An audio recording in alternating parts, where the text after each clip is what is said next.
ఈనాటి వాక్య ధ్యానము యాకోబు పత్రిక 1వ అధ్యాయము 26వ వచనం చదువుకుందాం. ఎవడైనను అందరు బైబిల్ తీసిదా? యాకోబు పత్రిక 1వ అధ్యాయము 26వ వచనం చదువుకుందాం. ఎవడైనను నోటికి కళ్ళెము పెట్టుకొనక తన హృదయమును మోసపరుచుకొనుచు భక్తి గలవాడనని అనుకునే యెడల వాని భక్తి వ్యర్థమే. హల్లెలూయా. దేని బిడ్డారా, ఇక్కడ చూద్దాం ఒకసారి. ఎవడైనను నోటికి కళ్ళెము పెట్టుకొనక తన హృదయమును మోసపరుచుకొనుచు భక్తి గలవాడనని అనుకొని ఎడల వాని భక్తి వ్యర్థమే. చూడండి, యాకోబు భక్తుడు ఎలా చెప్తారంటే, ఎవడైనను నోటికి కళ్ళెము పెట్టుకోకపోతే తన హృదయమును మోసపరుచుకును భక్తి గలవాడ అనుకుని ఎడల వాని భక్తి వ్యర్థమే. నోటి గట మనం ఏం పెట్టుకోవాలట? కళ్ళెము. నోటికి మనము కళ్ళెము దేనికి పెడతారు? గుర్రాలకు పెడతారు కదా. కళ్ళెము దేనికి పెడతారు? గుర్రాలకు పెడతారు. సో మనుషులు కళ్ళెము పెడితే ఇంకా మనం మాట్లాడలేము. కానీ మనం కళ్ళెం పెట్టుకున్న మనకు అవసరం లేదు. కానీ మనము మాట్లాడేటప్పుడు మనము ఏమి మాట్లాడాలి, ఏమి మాట్లాడకూడదు అని మనం మాట్లాడుతున్న ప్రతి మాట దేవుడు లెక్కలోనికి తీసుకుంటాడు. కాబట్టి మనం మాట్లాడుతున్న ప్రతి మాట దేవుడు లెక్కిస్తాడు. కాబట్టి మనం ఏమి మాట్లాడుతున్నామో ప్రతి మాట లెక్కలోనికి వస్తుంది. కాబట్టి మనం మాట్లాడేటప్పుడు ఏది మాట్లాడాలి, ఏది మాట్లాడకూడదని చాలాసార్లు మనం ఆలోచించుకొని మాట్లాడాలి. తొందరపడి మనం మాట్లాడుకుంటే మరి దేవుని దగ్గరికి పోయినప్పుడు ఆ మాటకు నువ్వు లెక్క అప్పచెప్పే వారుగా ఉన్నావు. మన నాలుగు అందుగురించి యాకోబు భక్తుడు ఏం చెప్తుంటే, నీ యొక్క నోటికి ఏం పెట్టుకో? కళ్ళెం పెట్టుకున్నాడు. అంటే దేవుని నోటికి ఏం పెట్టుకోవాలట?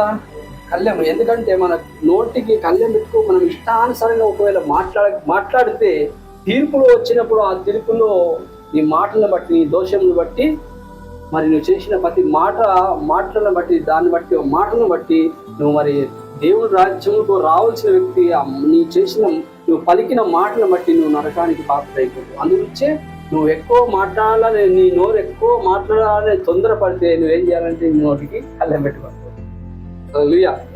నోటికి కళ్ళెం పెట్టుకోకుండా మనం మౌనంగా ఏది మాట్లాడాలి, ఏది మాట్లాడకూడదు. ఎప్పుడు మన జీవితంలో తొందరపడి మాట్లాడకుండా మన నాలుకను మనం చాలా కంట్రోల్లో, మన అదుపులో పెట్టుకోవాలి. అది హల్లెలూయా. చూడండి, నాలుక యాకోబు పత్రిక 3వ అధ్యాయంలో 6వ వచనము నాలుక అగ్నియే అంటాడు. యాకోబు పత్రిక చాలు అక్కడ చూడండి మీరు. నాలుకట అగ్ని అట.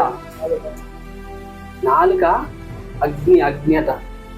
కొంచెము చూడండి, కొంచెం నిప్పు ఇక్కడ తలగబెడితే అది ఎంతో మొత్తం అడవంతా తగలబెడుతుంది.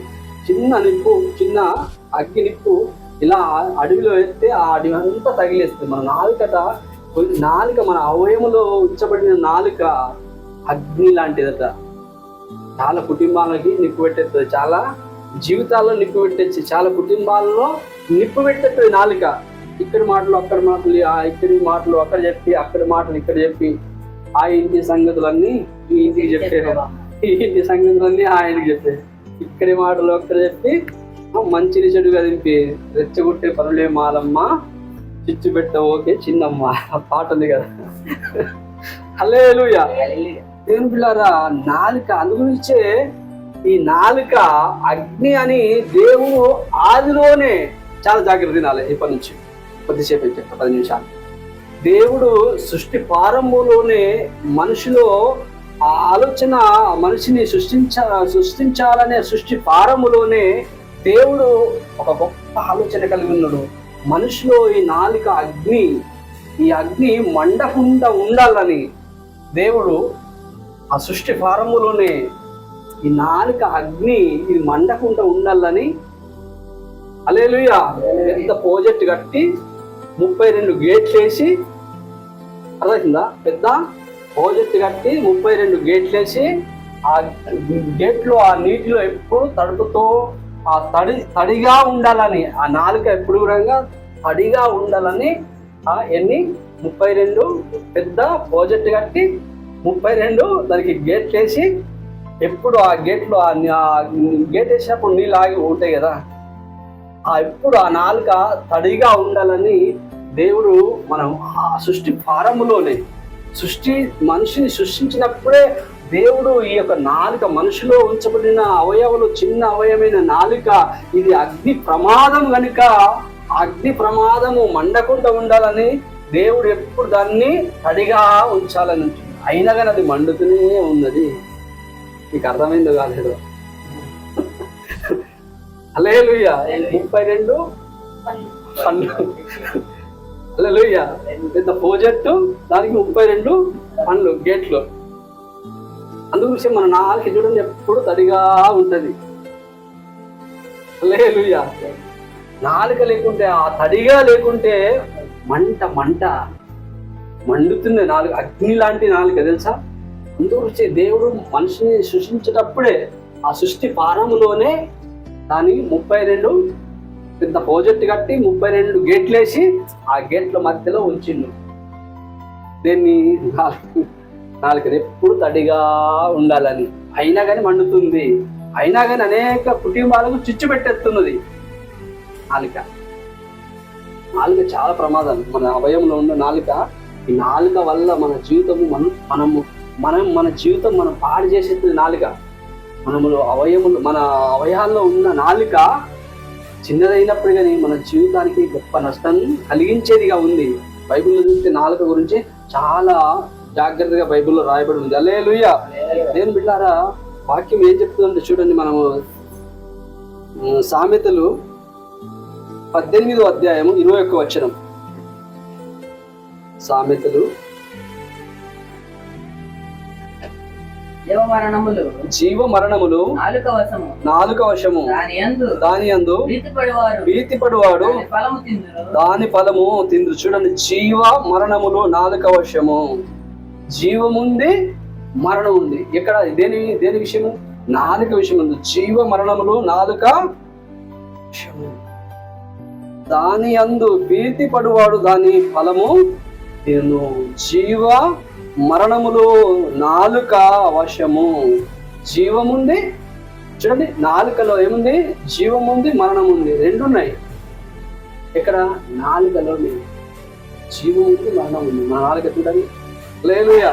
అదే సామెతలు 13వ వచనం. సామెతలు 13వ అధ్యాయము 3వ వచనము. తన నోరు కాచుకునివాడు తను కాపాడుకొనును, ఊరకొనక మాట్లాడువాడు తనకు నాశనము తెచ్చుకొనును. చూడండి దేని బిడ్డలారా, తన నోరు కాచుకునివాడు తాను కాపాడుకొనును, ఊరకొనక మాట్లాడువాడు తనకు నాశనము తెచ్చుకొను. ఊరకొనగా మాట్లాడితే నాశనము. మన జీవితాన్ని చూడండి, ఊరకొనక మనం మాట్లాడితే మనం ఏం చేసుకుంటాం? నాశనము తెచ్చుకుంటామట. దేనిలా మన నాలుకని చాలా జాగ్రత్తగా మనము కాపాడుకుందాం. మన నాలుక, మన అవయాల్లో నాలుకను మనం ఎంత కంట్రోల్ పెట్టుకుంటే ఇంతగా మనము ఆత్మీయ జీవితంలో ఎదుగుతాం. ఇష్టం వచ్చినట్టు మనం మాట్లాడకూడదు. దేవుని నమ్మని వారు, దేవుని ఎరగని వారు వారికి నోటి ఏదైతే అది మాట్లాడుతూ ఉంటారు. మనం అలా మాట్లాడకుండా ఎందుకంటే మన ప్రతి మాట దేవుడు లెక్కిస్తూ. ఇంతకు మనం మత్తయి సువార్తలో